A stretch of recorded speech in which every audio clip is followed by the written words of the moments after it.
can we agree? And what we're going to be focusing on is we have two of the largest stakeholders in the U.S. correctional system, those incarcerated and those who work there, see if or find common ground together. And so presenting, we have Ardis Watkins, who's the executive director of the State Employees Association of North Carolina, the South's largest public workers association with 46,000 members from all 100 counties in the state.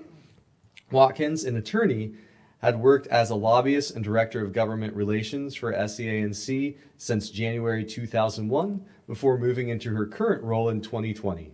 She worked at the NC Department of Labor as the Director of Employment Mediation for 8 years prior to joining the CANC staff.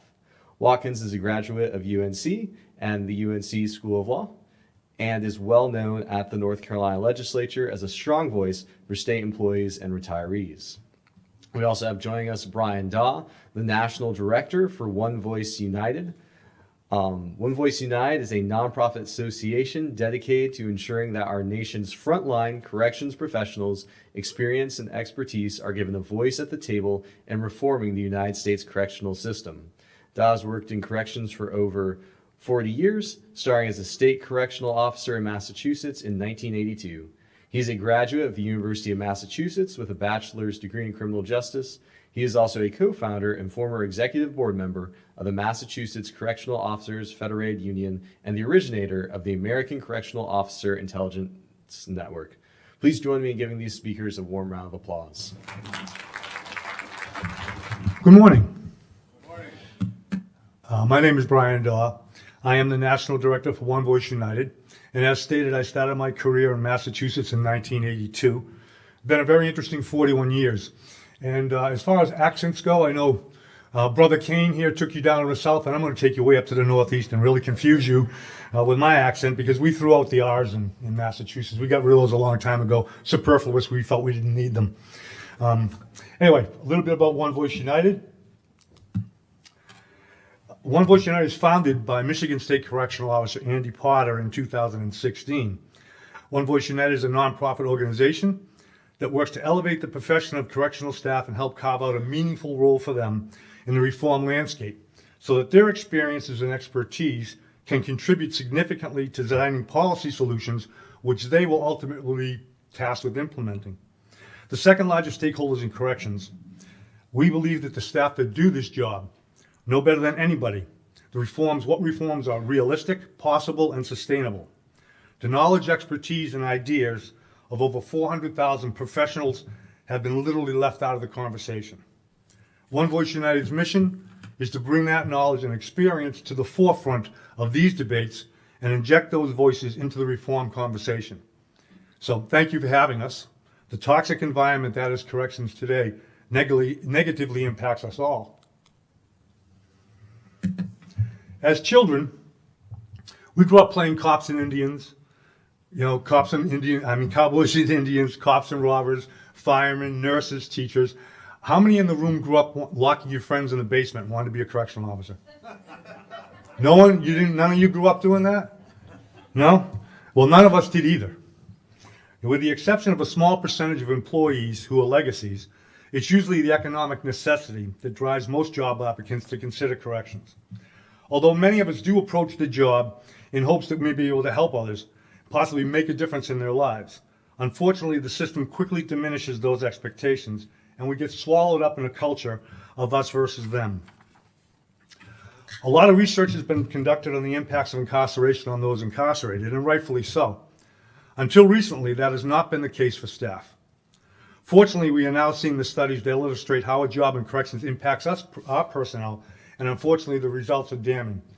As you can see, our rates of PTSD, rates of depression, highest rate of suicide. Here's something I just want to touch on briefly, and I will get back on training in a few minutes. We lose approximately 11 officers per year, staff members, either to violence or responding to violence, 11 per year. We lose 3 officers a week to suicide. 156 officers kill themselves every year. Whether you work or you reside behind the walls of a correctional facility, you're under constant psychological assault.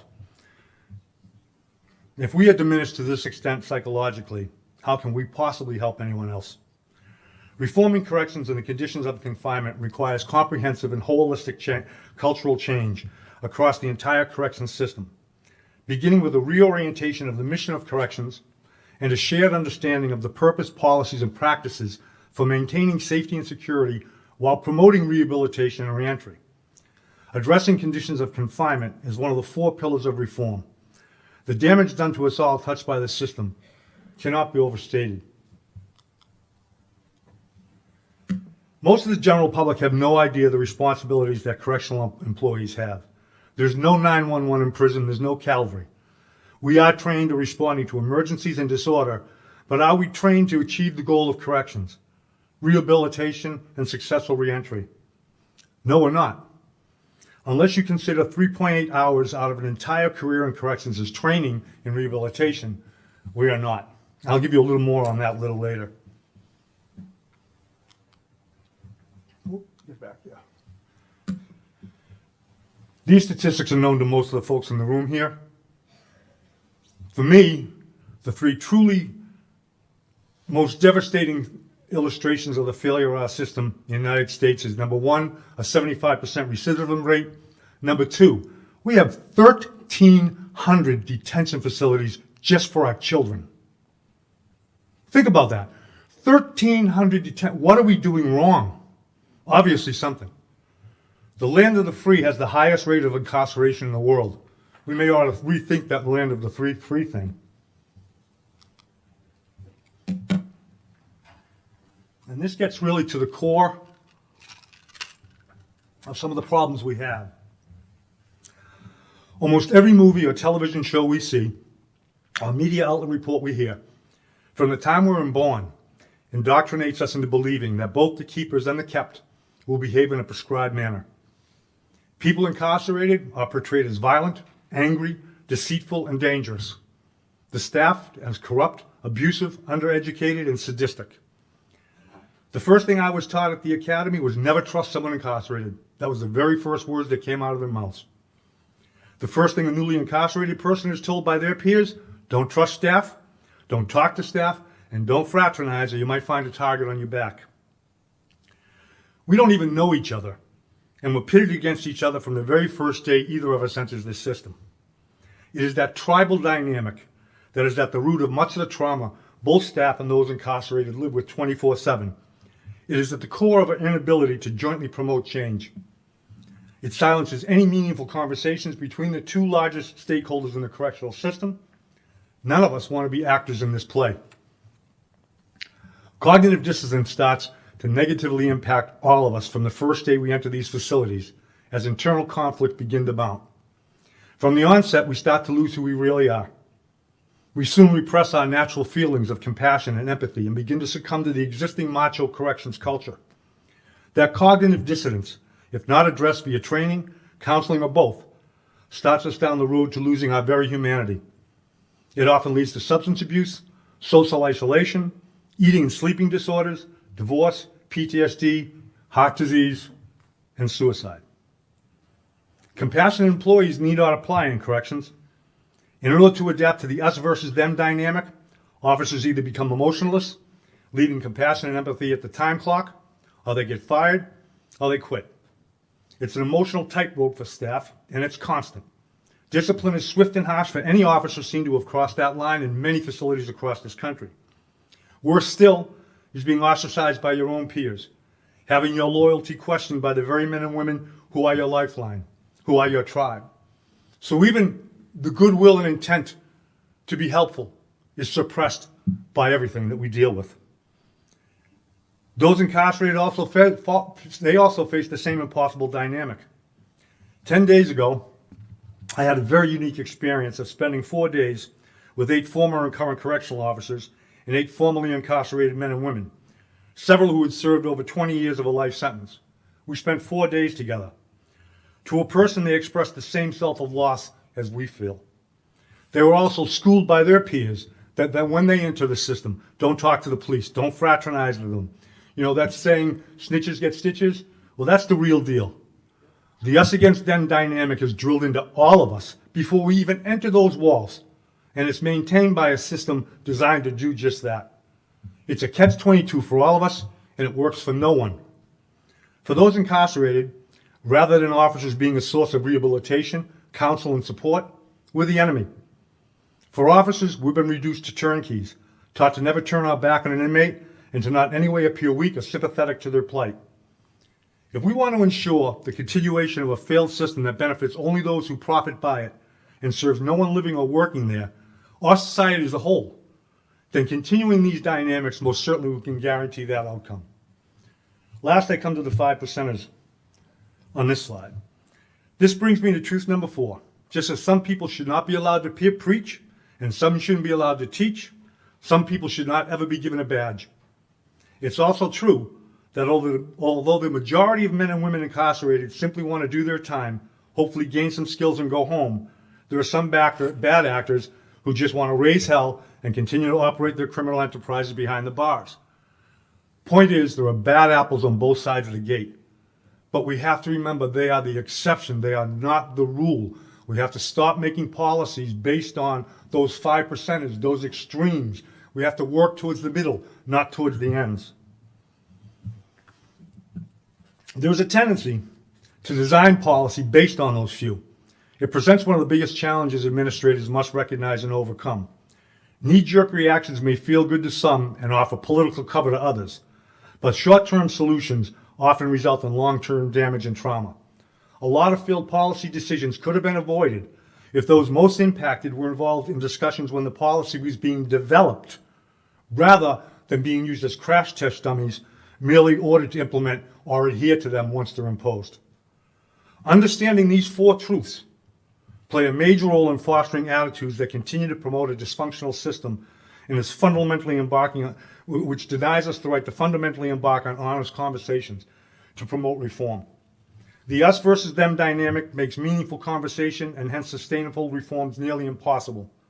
None of us are happy with the roles we are forced to play as we try to coexist and navigate a very negative situation. And there are good and bad on both sides of the gate, while recognizing that the bad represents a small minority and shouldn't be allowed to dominate the culture and stifle reforms that we can all benefit from. With that as the foundation for this part of my presentation, let me move into a couple of areas where I think we can all agree. Now, please remember, I'm discussing issues on a national level here. I'm sure, and I've already heard great things that have been done in Louisiana and now being in Mississippi, and obviously North Dakota has been an example for quite a while as well. And it's good to hear and see what's happening in North Carolina and the changes that Commissioner Ishii is making. That's great to see. About the specifics of North Carolina, I'm going to leave that to my esteemed colleague in a few minutes when she comes up and says a piece for you. So can we agree? Air temperature. I want to take a couple of simple things that we should all be able to agree to move forward so that we can develop the type of trust we need in each other, to know that the goals that we have and share. Understand, the tensions between those incarcerated and those who do the job continue to boil. And that distrust has been around for over 180 years. There's no magic wand that's going to stop that. It's going to take small steps, incremental steps that show we each care for each other to make this thing go forward. One of the first things we can do is air temperature. This summer had temperatures in excess of 110 degrees for weeks on end in various facilities around the nation. That is both physically and psychologically dangerous. No one should ever have to live or work in those conditions. There are laws that protect our pets from being exposed to prolonged heat, yet we don't have laws to protect human beings from the same exposure. As temperatures rise, so do tempers. Temperatures should not go above 85 degrees or below 65 degrees at any given time. Can we agree? In some of the areas of this nation, it's simply been intolerable. Living and working in these conditions can be torturous. All facilities should be required to fall within reasonable temperature perimeters, and future ones should be designed to meet the climate challenge in the climate needs in the area where they operate. Air quality. There are very few environments as toxic as a correctional facility when it comes to air quality and exposure to airborne pathogens. The levels of communicable disease we face are surpassed only in healthcare facilities. The system's inadequacies as they relate to air quality concerns were on full display during the recent COVID nightmare. But this is not new to us. We've dealt with MRSA outbreaks, influenza every year, TB, hepatitis exposure, as well as an AIDS HIV crisis. What's also not new is our failure to provide long-term solutions to these ongoing exposures. A recent study showed that over 60% of correctional facilities do not have a preparedness plan for another pandemic. You would think that after what we just went through, that would have been priority job one. That's not the case. Excuse me. Updated HVAC units that scrub and filter airflow are needed throughout corrections, as are epidemic preparedness plans. Proper equipment needs to be there to address these crises as they arise. Food quality. The food served in our facilities should be nutritious, healthy, served at proper temperatures, and in a quantity suitable for adults. Period. End of discussion. This is not an area where you cut corners. That is a dangerous area for anybody working in staff, and I can tell you I've had to serve some meals that I would not serve my pet. And that's very, very unfortunate. But that is a reality at times. And it's something that we need to agree, all of us need to agree and take affirmative steps to make sure that happens.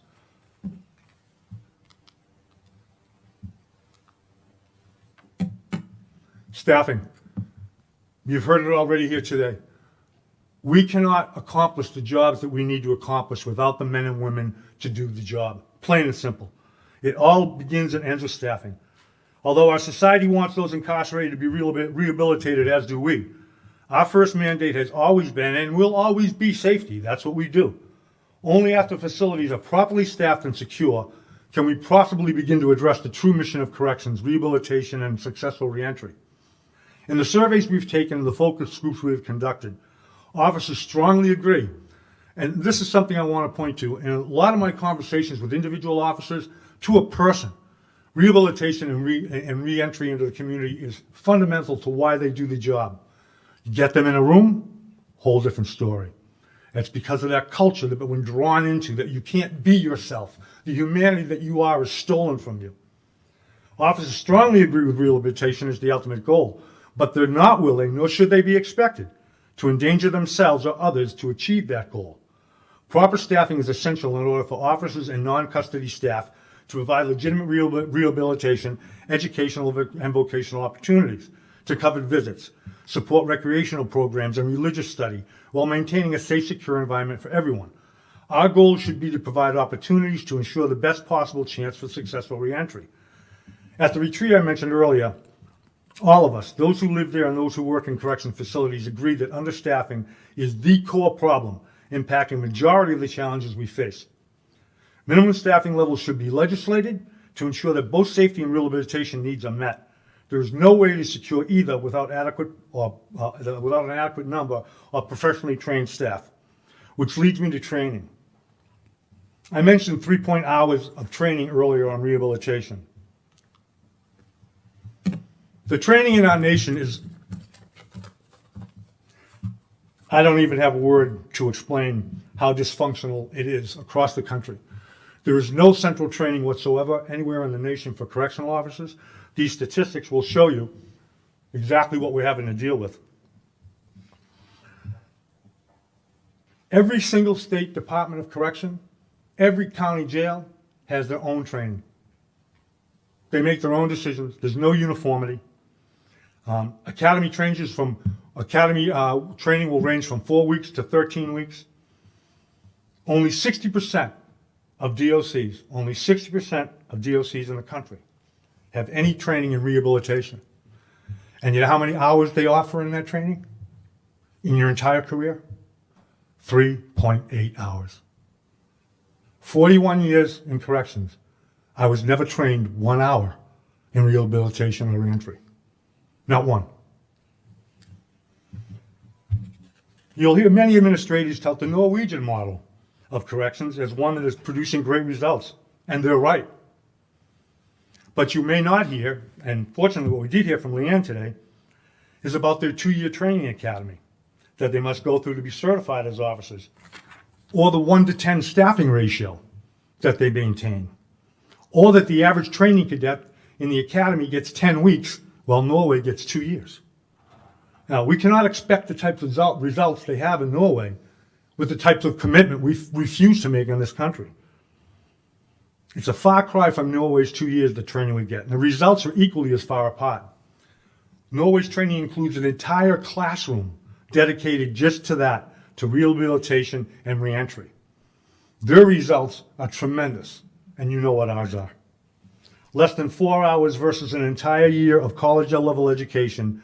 Is there any wonder why one system is successful in the mission of corrections and the other is not?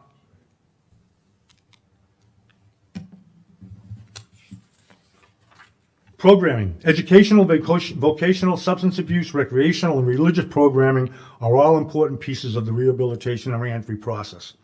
In all the surveys we've conducted, staff fully buy into the need for more and better programming. They see firsthand the revolving door and know better than most how the system is failing. It is also a security issue in that programming replaces idle time with productive time. However, without proper staffing levels, custody personnel will balk at programming if it comes at the perceived cost of their own or the fellow staff safety or increases their workload or overtime mandates. I know probably many of you are aware of the incredible damage the overtime mandates have been doing across the country and what it's doing to our retention. We have officers working 4, 5 doubles a week. They're not seeing their families, they can't get home, and we wonder why we can't keep staff. Something else we need to concentrate on is single bunk cells. We'd all be better served if each person incarcerated had their own cell. For a multitude of reasons, double and tripling bunking doesn't work for anyone. From a privacy perspective as well as a security perspective, wherever possible, single bunking cells should be the goal. Increased visual visitation. We are not promoting an end to or even a decrease in on-site visitation. Human contact is extremely important, but we feel that increasing the use of virtual visitation and marketing it aggressively will allow those incarcerated more opportunities to stay connected to family and friends, a critical component of successful reentry. It also allows family and friends an alternative to traveling to the facility and going through the screening process and searches is required to enter. At the same time, it provides staff with an additional motivator for good behavior, increased opportunity for virtual visitation. Mental health units. Over 60% of those newly incarcerated are diagnosed with one or more mental health issues. I was never trained in how to even identify somebody with a mental health issue, never mind how to interact with them. As it stands today, I only know of one agency in the country that actually trains in identifying mental health and working with that population. Step-down units. There are not enough opportunities for the incarcerated population to be rewarded for good behavior and or take positive steps towards rehabilitation. We have heard some good examples here today, and that's great to hear. We need to have a lot more of that. Wellness training. I've saved what I feel is the most important for last. No matter who you are, no matter how long you stay, whether you work or you live there, or you're just visiting, your mental well-being is under assault every time you enter a correctional facility. Whether you hear the gate slam, those smells, those odors, that sense, there's an entire atmosphere about it that you feel that gets absorbed into your very soul. From the cadet to the veteran officer, from the juvenile's first day in detention to someone serving a life sentence, every day is an assault on your mental health when you go behind those walls. I say this, and I say this in all sincerity, and it's a very sad thing to have to say. But in all the years that I went behind those walls, I never got up in the morning and said, I can't wait to go to work. Not once. Not a single day. That is one hell of a way to have a career. And I'm not alone. The mental ravages that this takes on the incarcerated population are well known. The mental ravages it takes on staff need to be recognized and needs to be dealt with so that we can all heal. As I pointed out earlier, correctional officers have a PTSD rate of 34.1%, 10 times the national average and higher than any other law enforcement, public safety officer, or first responder. For those incarcerated, Dr. Legia Thomas found that no less than 60% of men in prison have symptoms and signs of severe to moderate PTSD. You'd be hard-pressed to find a more toxic environment for the mental health of all involved in our current correctional system. Wellness is one of the 4 pillars of reform that One Voice United has made a priority. There is no chance that me or any officer suffering from a 34% PTSD rate can help anybody incarcerated suffering from a 60% PTSD rate. We're walking into a situation designed to fail. And that's what's happening. It's failing. During the recent pandemic, those incarcerated were also severely stressed with no visits, programs shut down, no way to isolate to avoid exposure, and months spent under basically lockdown conditions. It was horrendous by all accounts. And I really applaud the men and women who did the job and the men and women who were incarcerated. Yeah, we had problems, but not nearly as many as we could have in those circumstances. People really did a heck of a job holding things together during that period in time, a very difficult time that I hope to never happen again. But as I said earlier, we're not prepared if it does yet, so we need to get that in place as well. In closing, One Voice United has identified several areas where we believe common ground exists and from where we can start to build a foundation to address these problem areas in a manner that positively impacts all of us who are touched by this system. Make no mistake, this is not a kumbaya moment. We're a long ways from that. But we must start somewhere in order for reforms we all need to have a chance. We must tread cautiously as we take these first steps to address our mutual concerns. We must be patient and develop credibility with those we hope to help, realizing that we cannot erase 200 years of us against them with a white paper or a PowerPoint presentation. The system has created a level of cynicism and distrust among all staff and those incarcerated that will hang like an anvil over any attempts at reform until we can develop that level of trust through our actions and not just our words. We must show that we can be trusted to advance the mission of changing corrections by taking positions advantageous to, yet defensible by all. To that end, One Voice United has outlined areas where we feel we can mutually agree to act on together to start this process. We seek to minimize potential blowback and skepticism while developing an initial baseline level of trust among our very different constituencies. We must do this together.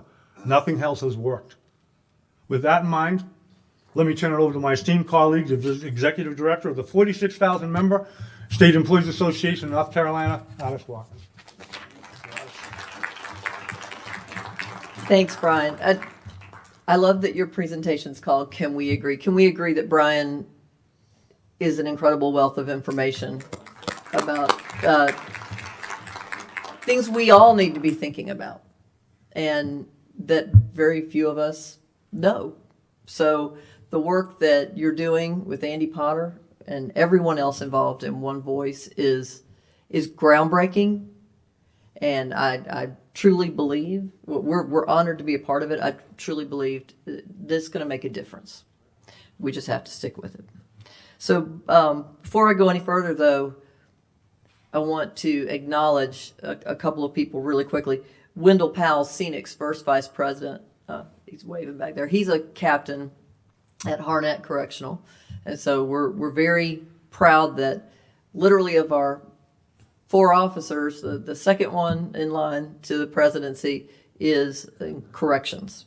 And that's not unusual for our organization. We have kind of a long and proud history that way. We also have, I know Deborah Harney is here, Rashia Norman is here, and Wanda Carlisle from our Scenic's Prison Reform Committee that was formed after the tragedies at Bertie and Pasquotank some years ago. So we have we're very blessed to have so much leadership, volunteer leadership within our organization, that folks like me and Suzanne who go to the General Assembly to talk about these issues, we have those experts talking to us and telling us, look, these are the concerns for staff. And oftentimes they're telling us these are the concerns that we have about the folks who are in the facility, who maybe the public doesn't know some of these things about, concerns we have about whether or not the job we're doing, we're able to do the best way for those who are incarcerated. And so that's something I've always noticed about our Scenic members who work in corrections, is that they're just like our members that work in HHS.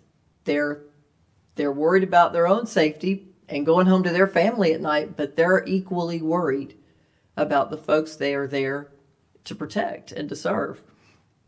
And I think that is one of the biggest tragedies to me, is that the public has no concept generally that that's how people feel who work in prisons. It really is the stereotype that you were just sharing with us, that that it's definitely us versus them, and it's all these things that I definitely felt that way when I first came to work at Scenic and went into a prison. It was not at all what I envisioned. I envisioned everything I'd ever seen on TV or in movies. And it wasn't nice. I didn't love it there. But it was not what I had seen in terms of this us versus them and people being almost caricatures. So I want to thank our Scenic leaders who've helped educate me. I want to thank the department, Secretary Ishii, and everyone else in the DAC leadership, because they too have done something pretty groundbreaking. They have had us at that table so much. And it means a lot, not because we think we know anything more than anyone else, but because we have so many strong leaders who can share things with us that we can safely take to them. And they want to know what their employees are thinking. And they want to know if there's ways that the folks who are incarcerated can be served better. They really want to know these things. And that, to me, stands out. It shouldn't stand out when a state agency's leadership seems to care that much, but it does. I've seen a lot of folks come and go in this business, and I want to thank the DAC leadership. And then I know we have a fair number of folks from the General Assembly here today. And I can't let that go without acknowledging it, because that's a massive thing that you're taking the time to come and listen to these issues. Nothing can change without you. So thank you. And I have seen, so far today, I've seen Senator Hannon. I saw somewhere. There he is. And he's sitting right next to former Senator Steinberg. Senator Brisson. We've got Representative Murray, Representative John. I don't think I've seen anybody else, but y'all have, who am I missing? Oh, goodness gracious. Stand up and wave, because now this is, there we go. Because of all the people who's been such a champion for us, I am really struck talking to folks through organizations like One Voice, that oftentimes people don't have that kind of interest from their elected leadership. And they're dealing with a whole lot of issues that we're not. So to have members of our General Assembly who would come to an event like this does stand out to me. And I do know, talking to our peers around the country, we are blessed to a degree in that these issues are being listened to. I do want to particularly acknowledge the fact that this all, unfortunately, got a lot more legislative attention after tragedy, like most things tend to do. We react to tragedy in legislation more than we react to any other thing. And when 4 inmates murdered 4 correctional officers at Pasquotank, and 6 months earlier, an inmate had murdered a female correctional officer at Bertie Correctional. It rocked all of our worlds. In 6 months' time, something that we'd always talked about as, this is possible. We haven't really seen that in North Carolina in forever. In 6 months' time, it happened twice, and it happened brutally, just as awfully as you can imagine. And meeting the family members of officers who were killed took it to a different place for those of us on the ground lobbying for Scenic. I know it took it to a completely different place for the leadership of the agency and for the folks working day in, day out in our prisons, because it really highlighted some things that we would need to reform if we want the prisons to be safer and best for every single person who's in them every day, whether they're in them for 12 hours at a time or whether they have to be in them till their sentence is over. And what it highlighted is there was very little, and remains too little, respect for folks who work in a prison. Now, and that's a problem.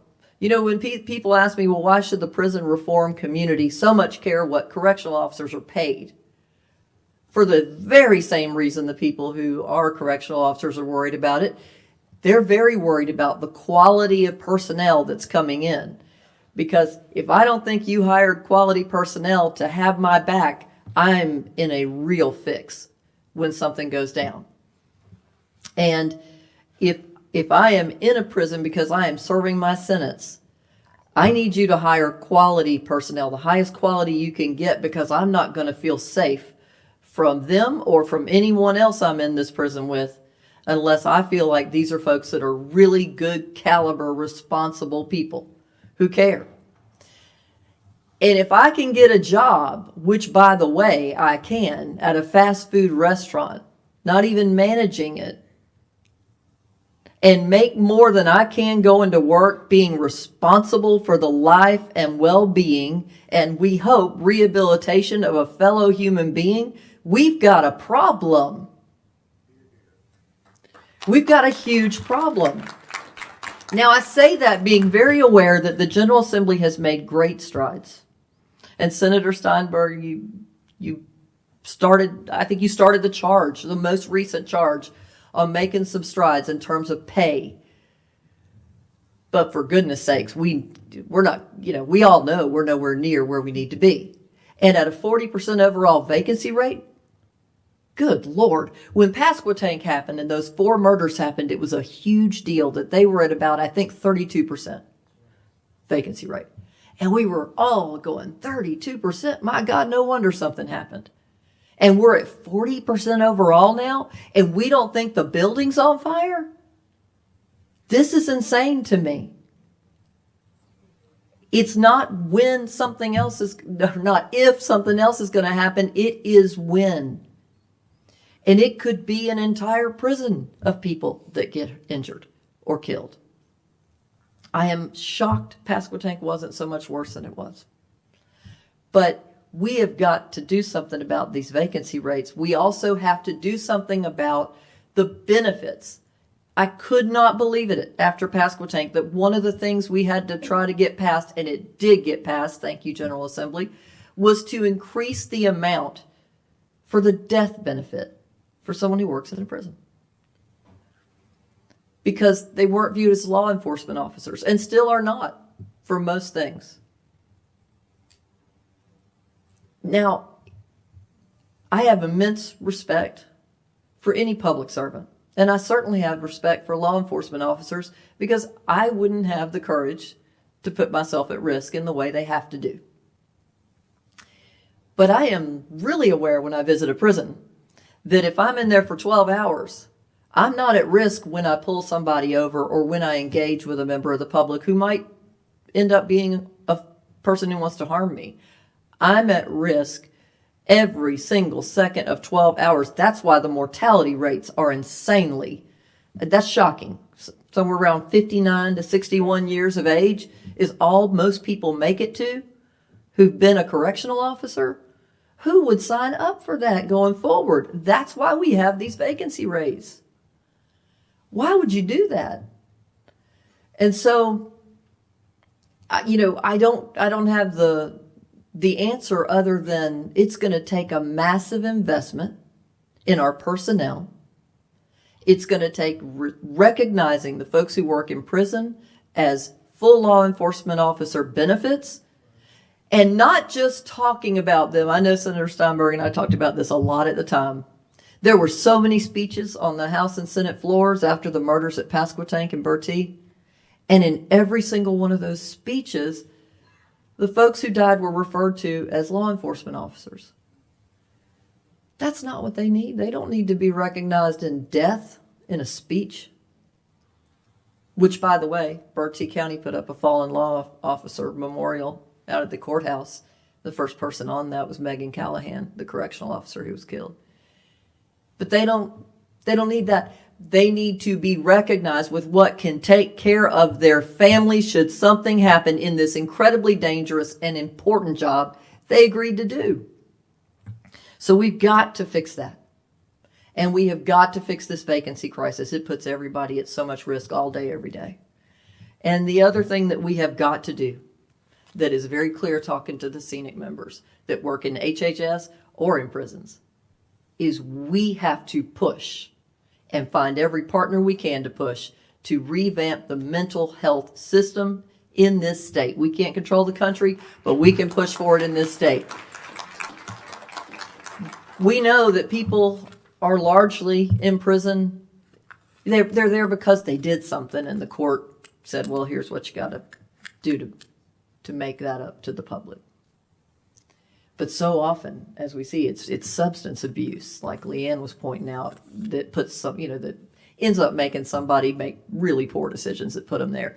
Or sometimes it's just flat out mental health issues. And the guy that led the pack at Pasquotank, he'd had mental health issues since he was a child that were sometimes quasi-addressed, usually not. We have to push. We have to think about more than just what's in those walls, because where the funding has to happen is in that mental health system. And if it doesn't, nothing's going to change. We can agree that everybody will, act as beautifully as they can inside there. But people who are damaged. And you're going to get results that look really damaged from that. So if there's anything that our members have taught me, it's that one of the things I need to be asking for down at the General Assembly is for all of us to come together and figure out, take folks from prisons, take folks who work in DHHS facilities, take all the folks that we can who see this stuff firsthand, put them in a room when you're making decisions, and please take some of we're very blessed to have a good economy here. And our legislature's has made decisions that were fiscally sound decisions, and we're sitting with a much better budget situation than most states. But we've got to do something with that money. We've got to do something that fixes our biggest problems. So that would be my call to y'all, and I'm so glad y'all are here. Because you wouldn't be here if you don't care. So please take that message back. That's really the last thing I had to say. Brian, do you want to wrap this up, or questions? Thank you, Ardis. Yeah, the wellness issue is critical to moving the whole situation forward. Retention issue, we've just started right now. One Voice has started a program. We're going around the country with pilot programs where we're taking officers in their first and second year, when they've just started, taking them out to dinner, knowing them, just completely say whatever you want to say. There's no administrators there. There's no union officials. It's just whatever you want to say. Tell us why you took the job. Tell us what would make you stay, and tell us what would make you leave. Because we don't ask. Every time a policy was implemented when I was behind the walls, I was never asked once what I thought about the possibility of this change and what the impacts may be. Not once. And no other officer was ever asked either. People sit in a room and say, okay, let's try this policy. And like I said, we wind up being the crash test dummies. Sit down with us. We know probably better than most what might work and what won't work, because we deal with it every single day. Sit down, talk to your men and women who do the job, give them the opportunity, the input they need, and let's start working this thing together. We're all being damaged by the system the way it is now. Our families, those who are incarcerated, their families, our society as a whole. We need to come together on this issue as a nation. And only us can do this. It is only us that can do this. There's such a misunderstanding in the public about what goes on behind the walls and what corrections is all about. We can't count on them. We can count on a few well-educated legislators that we hope will come to our aid, but we can't count on anybody but ourselves. And remember this is a long uphill battle. When you were this big, what did you know about prisons? What you were taught by the media, what you see in the movies, that isn't real. Yet every single one of us, whether you were an officer or whether you were just convicted, that was heading towards that gate for the first time, the only thing we knew was what we were told. So we walked into that door, us against them, from this high. We as a society have trained ourselves to be this way. We have to untrain ourselves. Thank you. Any questions?